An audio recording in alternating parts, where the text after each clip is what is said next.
1 week season. Welcome everybody to week 6 of Solo Ship. I'm SquirrelPatrol from 4for4 Football. Wearing the 4for4 shirt today. Joined by JM to win from 1 week season. JM, so in week 5, I had a very show appropriate week because my single entry teams. I made about 5 single entry lineups, and I had said I liked CJ Stroud as like a black horse, quarterback. He ended up having one of the best quarterback, days of the week. He actually outscored Justin Fields. I said I was down on Justin Fields, and even having him in one of my 5 single entry rosters, I was under the field, right? Because he was 40% in single entry. It was setting up to be a banner week for me, and then Justin Fields just had a bananas fourth quarter. Daniel Jones, who was high on, did so well, leading the Colts, that he did not play in the fourth quarter, I don't think. But how was your week 5? Yeah, the Justin Fields thing is right in line with it, where it play I don't think in my 10 years of content that I've ever had a week where everything played out exactly the way that I said it would, and the Fields one, it was here are all the risk factors on Justin Fields, and all of those played out, and then it was but I still, for me, he was on 30% of my bankroll was attached to Justin Fields. It was if he hits, this is how he hits. It has to happen late in the game. And it all came together, right? But it just as easily could have not, right? So then it was what are the mix and matches behind that? I didn't end up having any big hits. I had my favorite way to play Fields was Fields, Breece Hall, Garrett Wilson, Ferguson, Javonte Williams, George Pickens. And we got probably an 80th percentile run out for that. And my final 2 pieces on that roster were it was Saints defense, but then Gibbs and Jameson Williams. The other way to play it was Rico Dowdle and Amon-Ra St. Brown. So I played it the wrong way, which was the difference between 6th in the game changer and being out of the money. But no, to me, it was one of those weeks where the results weren't there, but I hardly noticed that because I was man, what a fun week. I was did I have a crystal ball? Everything played out the way I said. And not every week it's rare that weeks are like that. So yeah, it was kind of fun from that standpoint. It's well, I'm still on point and still positive ROI, because we've had some big hits, and so let's keep it rolling and see how this week shapes up. Yeah, so the week, I say the week was show appropriate for me because I ended up with CJ Stroud on 20% of my single entry roster. So my single entry, lineups all did, as a group did well, because I had 20% Fields, 20% CJ Stroud, who actually outscored Fields, had enough Rico Dowdle, to carry my way. But in my larger field entry, I had 4% CJ Stroud, and probably 8% Justin Fields, because I wanted to be way under the field. But yeah, on to week 6, we have another 10-game slate. So last week, the big story I thought was Rico Dowdle and Rachaad White. We had all these value running backs, but I kind of had this warning that we can get this big discount in price. We don't necessarily need it because we don't have Christian McCaffrey. We don't have Puka Nacua on last week's main slate. This week, those guys are back, and we have Jonathan Taylor as well. And those guys are all priced up now. It's now week 6. Christian McCaffrey is at $1,200, I think, more than he was in week 1. Puka Nacua has really separated himself. He's much more expensive. I think he's over $10,000 on FanDuel. I think he's cheaper on DraftKings. But we have the same backup running backs. We have Rico Dowdle, we have Rachaad White, but they're more expensive. But we actually need them as discounts because they're still probably not expensive enough. So this interesting dynamic between the highest priced players and how much do we need savings, and how much savings do we need? What are your thoughts on the week as a whole? What do you think about the value running backs? Yeah, I think running back, this is the 3rd week in a row where I've got an 8 or 9 running back pool, and I was just talking about this on the Angles podcast, but I try to let the week come to me, right? Not if I got a 3 running back pool, I'm not gonna be I got to add more guys in to have more variability.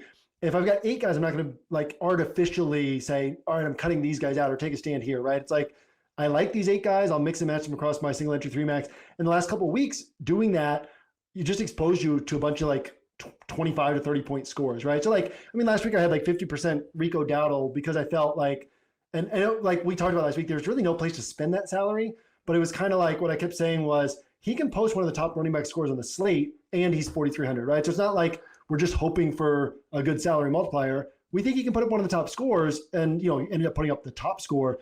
So he's in the same bucket for me this week, where it's he can put up one of the top scores. I think he's probably a tiny bit worse than or a tiny bit better than Chuba Hubbard in the role that Hubbard had last year. Is like how I look at him, right? So last year, Hubbard had some 30 pointers, some 16 pointers. He was typically priced like 6,600. Javonte Williams, I keep saying that he's the new James Conner, right? Like he's always going to get positive yards. He's going to be involved in all aspects of the game. He's not going to have a bunch of breakaway runs, but like he's going to get you 16 plus points almost every week with shots at 30. So I think that running back's pretty stacked. And I think quarterback is pretty thin, like once again, where it's like last week it was like Fields is the top play to me on paper, but there's clear paths to failure. So what could hit if Fields doesn't? And then it's like, I don't know, right? And this week it's like, to me, Bryce Young against the Cowboys is to me the best play on paper, even more clear paths to failure. But what hits if he doesn't? I don't know. So that's kind of how I look at this slate, is like a lot of certainty at running back and a lot of options, not a lot of certainty at quarterback. Yeah. So we'll start, I guess, the highest total game of the week is that Carolina Dallas game. The Bryce Young, again, the quarterback that won me my solo million maker. Always got to throw that in because I think that's his career highlight, not just my DFS career highlight is winning me the million maker. But yeah, at just 4,800. So it's a very different story on FanDuel where you don't always need like the quarterback savings. You don't get as much for dropping down in price. Like Bryce Young 7,000 on FanDuel, but on DraftKings at 4,800, that is a bargain price tag going up against an offense that has allowed the most yards per game in the NFL. You potentially, if you want to skip Rico Dowdle in a Bryce Young lineup, you're getting some leverage if Dowdle fails. I still think Dowdle's like just way too cheap at 5,800. And then you've got, one of the best young wide receivers in the game in Ted McMillan. You also have Jalen Coker returning. The Dallas side is favored, however, and Dak Prescott might not see as much ownership because he's up there in price. I think he's the second most expensive quarterback. But George Pickens is a clear pairing option with Dak Prescott, and Jake Ferguson, I think second in the league in receptions. I guess thoughts on that game. Do you prefer the Carolina side for the savings, or do you think that the Dallas side is maybe where you would want to go? Yeah, I mean, I think the thought is to bet on the game, and so then it becomes almost this thing of do I think Dak is overpriced for his likeliest outcome? Yeah, because I think that the Cowboys could control this one. But what if I'm not betting on like the middling outcome, right? What if I'm betting on the game environment being 41-35 or 38-31 or whatever? Then all of a sudden we're just raw score. These two end up being up there near the top. So what I'm kind of thinking right now is like, just because maybe this will shift after I talk to you, maybe you'll have some insights on other quarterbacks and something you like that I'm not seeing. Right now I'm kind of like looking at, it's Friday, right? We got time, but I'm kind of looking at like maybe 50% of my bankroll goes toward Bryce Young and Dak Prescott, where it's like 20-30 or 25-25. And then the other 50% goes like a mix and match of 5 different guys, like 10% to 5 different guys. But I do see this as the game environment I want to bet on the most. To me, there's a couple of things, right? Like Bryce Young, we brought this up last week actually, but like it's 4 of his last 11 games. He's scored, that's over 36%. He's scored 23.9 or more, 23.6 or more DraftKings points. 3 of those games have been 26 plus. He's got a 36 pointer in there. At 36% of his games at 4,800 putting up those scores. The problem is like when he misses so bad, right? But we don't care about cashing in tournaments. We're trying to win tournaments. So the fact that his ceiling is so high, I think really matters. The big risk factor to me is like Bryce Young doesn't typically get stopped by the opposing defense. He's usually stopping himself, right? Like he's throwing off-target throws. He's throwing bad interceptions. He's fumbling the ball. And so it becomes this thing of like, yes, the matchup's so soft. I think that actually the Cowboys are sort of rounding into form a little bit, right? I mean, Eberflus is a good defensive coordinator. They're not going to be awful all season, I don't think, but it's still a soft matchup. But it's like, does that matter? Does Bryce Young actually just play poorly and it doesn't matter, And so that's the big risk factor there. And if that happens, it drags down the whole game environment because Dak doesn't have to stay aggressive throughout. So that's sort of where I'm at on that one. Yeah, I think it's the top game environment. I don't know if I would do like 50% that game environment and 50% like other game environments. I think there are some other good good game environments, good quarterback options. Like I have like Dak and Bryce Young both in my top 5 at least. I think Dak maybe top 5 in FanDuel, but not DraftKings. I would say that like Drake May is in a good spot, but he's going to see ownership, but it is indoors. So like it's deserved ownership. And I don't think we're going to see like 30% Drake May, 40% Drake May, like we saw with Justin Fields. So like, I think we'll see like a reasonable amount of Drake May ownership. And even if he's like one of the higher owned quarterbacks, like I'm fine with that. I think he's in one of the best spots. I think Baker Mayfield is interesting. Mayfield actually grows on me with Chris Godwin out because I think it's easier to like, because his receivers are kind of cheaper, right? If you wanted to go to like Chris Godwin, now you're maybe going to Sterling Shepard and he's like 3,600 or 3,800. Yeah. So you can actually like stack Baker Mayfield cheaper than you could have before the Chris Godwin injury. And so I like Egbuka as one of the top wide receiver plays.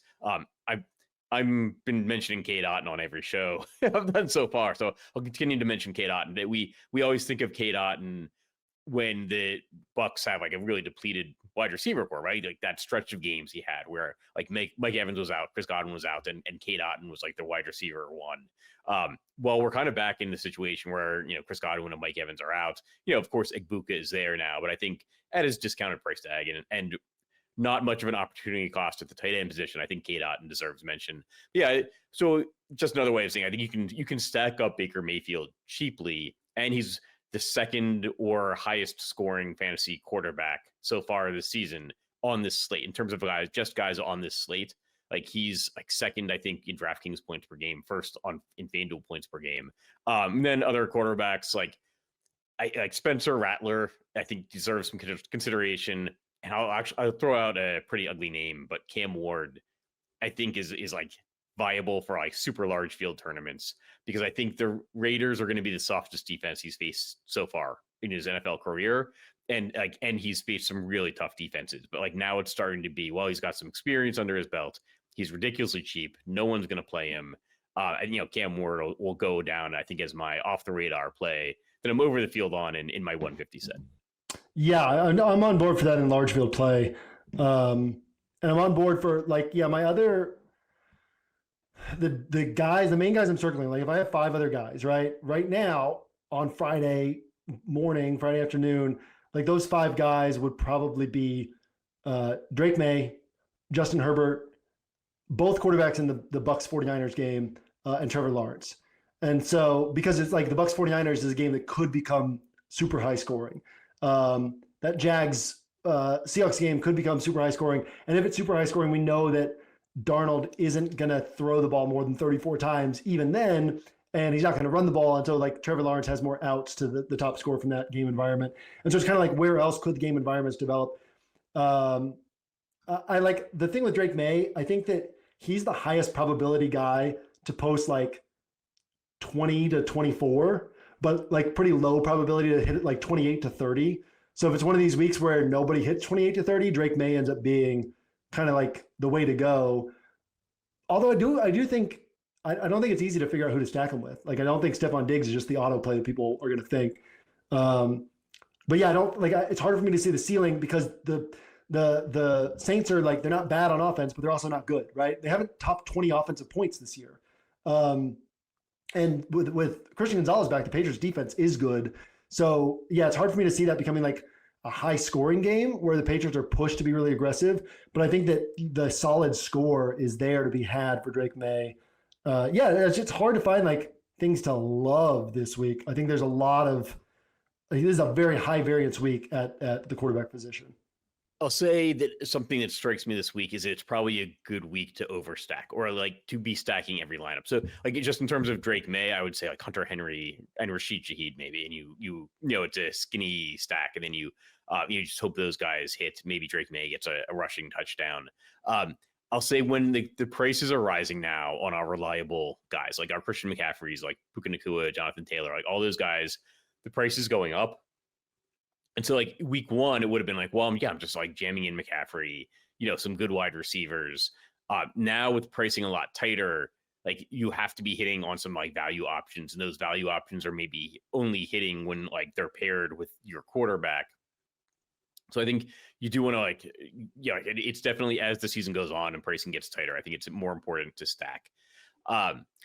I guess like something, since I mentioned Cam Ward, we'll go through like that. There's a couple of outlier games on the load. So we talked about Dallas and Carolina has the highest total. We've got Cleveland and Pittsburgh at 38 points, and then Tennessee and the Raiders at 41.5 points.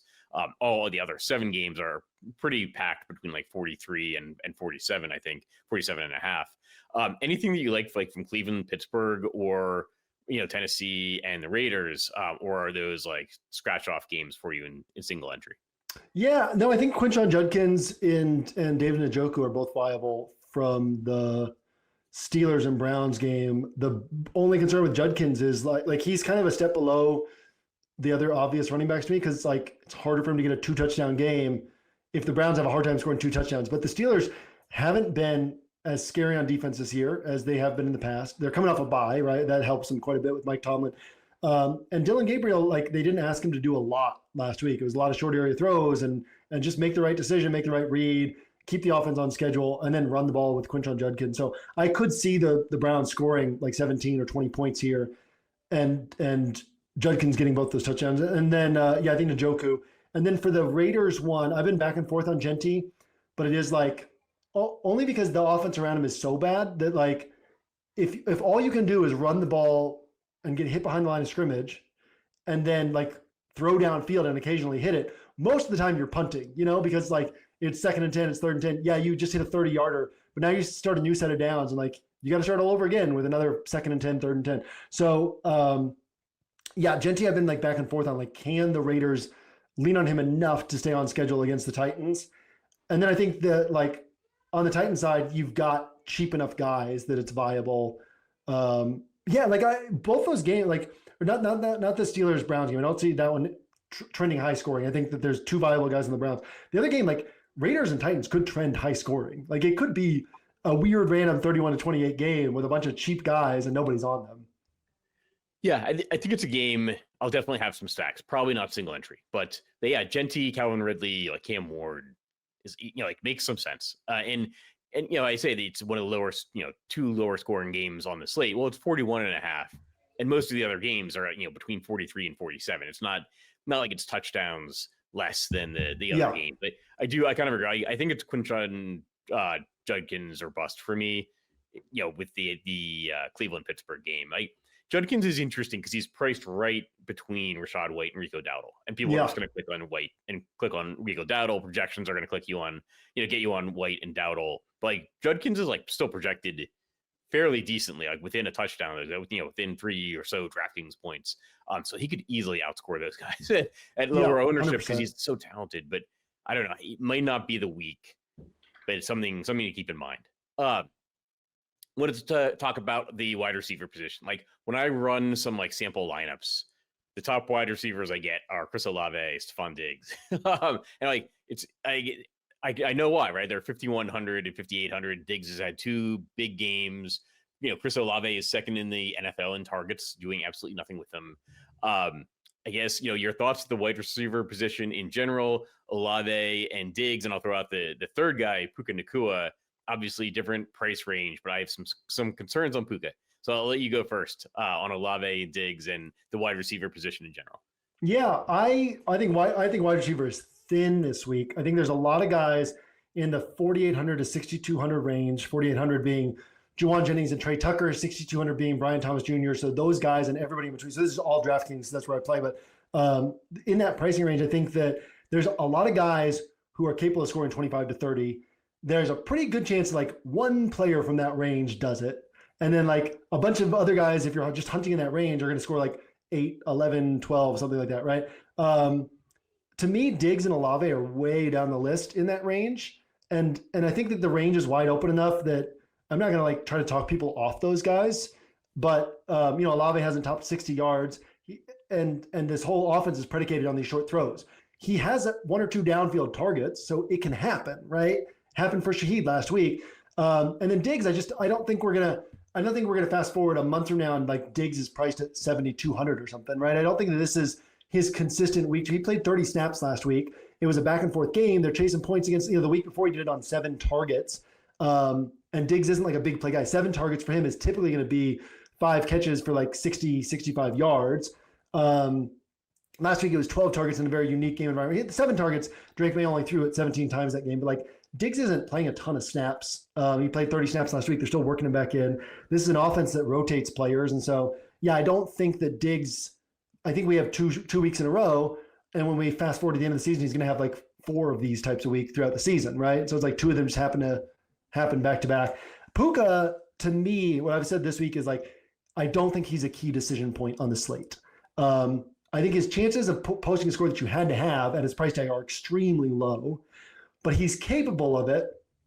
And I think in most scenarios, he scores like 23 to 27, right? And so it's like, if the salary is available and you can fit him, then I think he's a great play, but he's not a guy I'm starting rosters with or like forcing iffy savings in order to fit him in is how I'm looking at him. Yeah, you mentioned fast forwarding to the to the end of the season or in a couple of months, and I just envisioned myself at week 14, and I'm like, got 60% of a $3,800 Chris Olave, got like 70% of a $4,200 Jacoby Myers, just going down with the ship every week, playing the guys that get the targets, but end up not doing anything. So I probably just guaranteed a monster week from Chris Olave and Jacoby Myers making that comment. I'll say with Puka, I'm a little bit worried about the salary increase, and I think he's got like a preposterous salary on FanDuel, I think, for half point per reception, but still 8,700. It's 1,100 more than week 1.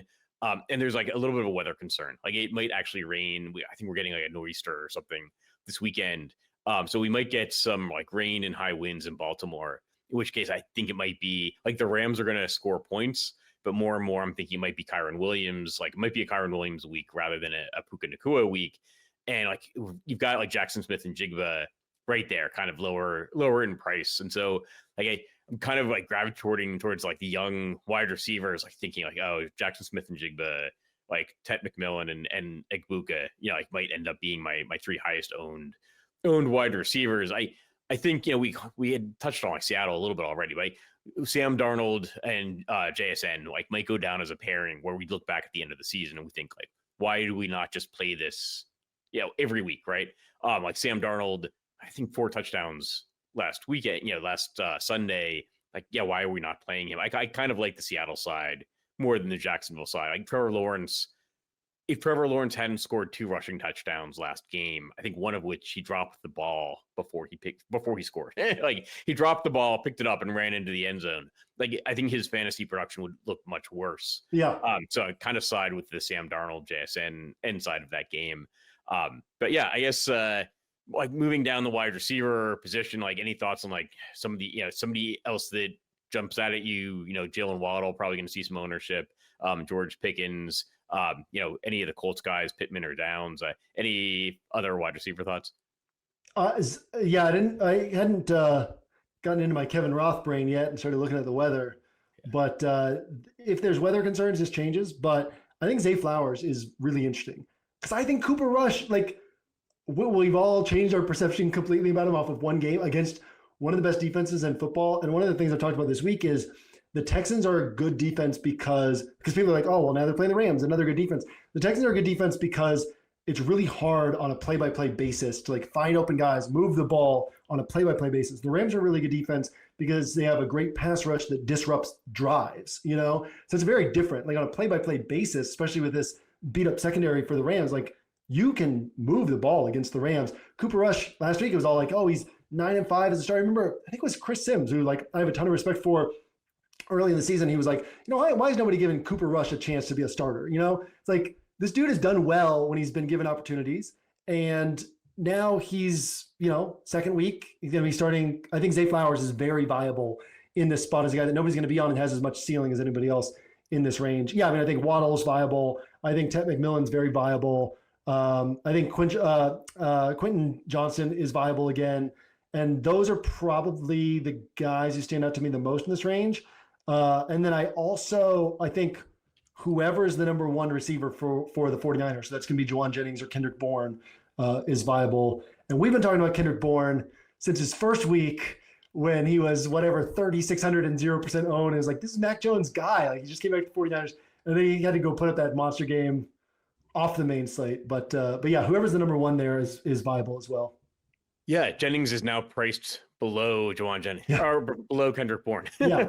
So yeah, we got to keep an eye on that. I was actually just pulling up the injury reports to see if there's any updates, because I think Quentin Johnston has been like limited by a hamstring injury. And actually, you should maybe touch on the Chargers. Can mention anything you want about Miami as well on the other side of that game. But the Chargers now without Omarion Hampton and Najee Harris. And so there's a thought of like what is going to happen at the running back situation for the Chargers. And I think what's going to happen is that Justin Herbert's going to throw even more. But I think that Ladd McConkey or Keenan Allen could end up being elevated a little bit, certainly in projection and ownership if Quentin Johnston is out. But yeah, any thoughts on the Chargers, the running back situation, or the Dolphins side for that game? Yeah, the Chargers are the Chargers offense, like, it doesn't do anything to keep an opponent off balance, right? It's more like our guys can go beat your guys. And then the Dolphins pass defense is kind of like JSN, in that like JSN on a per target basis is Puka Nacua this year. He just doesn't see as many targets. Like the Dolphins pass defense on a per pass basis is as bad as the Cowboys. Just teams don't pass against them because it's so easy to run. So if you think that the Chargers throw the ball more, and then they're going against this Miami pass defense, and what stops the Chargers is sometimes they're like, our guys can beat your guys. And it's like, well, sometimes our guys can't because our offensive line's so bad right now that we're getting wrecked. I think that there's a lot of upside for the Chargers, but also I think the Dolphins pass rush is actually good. And so I think there's a lot of downside too.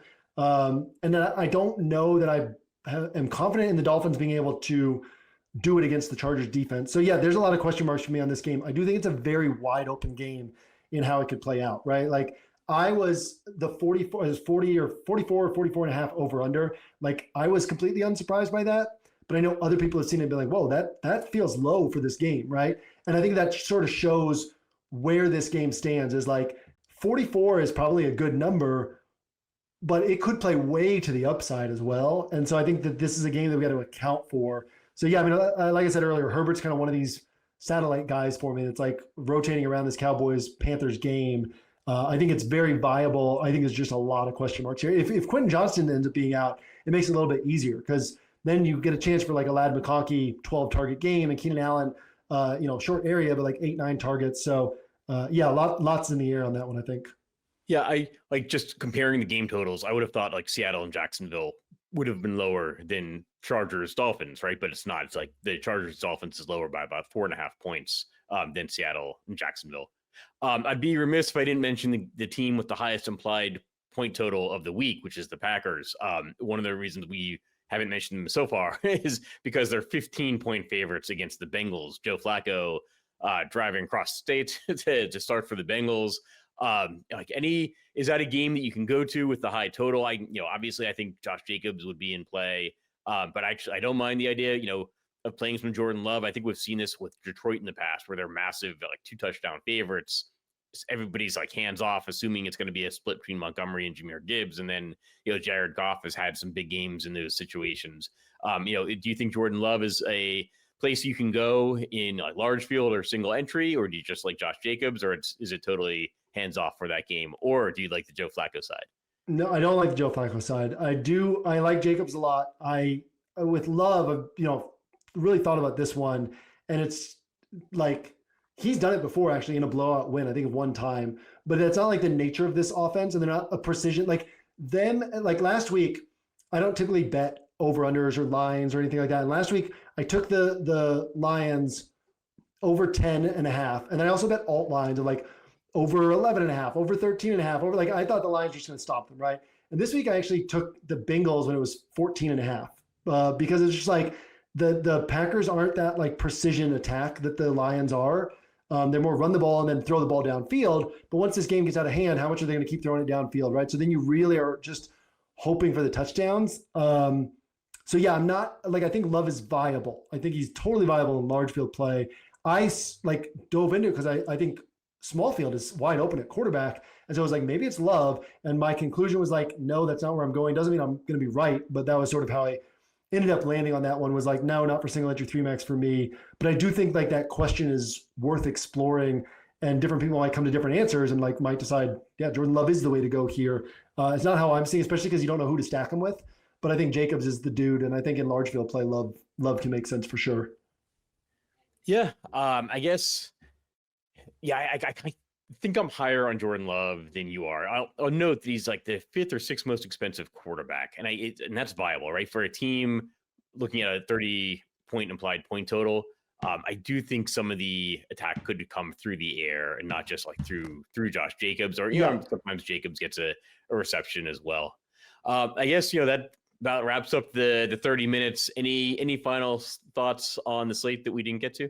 No, I did want to mention when you showed your 4for4 logo. We had the Bucks and Seahawks game last week. It was like an all-time uniform game with their throwbacks. This is like the all-time logo pairing. It's 2 great logos, 4for4 and OWS there up at the top. So yeah, shout out the 4for4 logo and the 4for4 content with you. And that's all I've got for this week. Yeah. Thanks. Yeah, so that'll do it for this week. But good luck to everybody this weekend. Hope to see you at the top of the leaderboards, and we will catch you next week.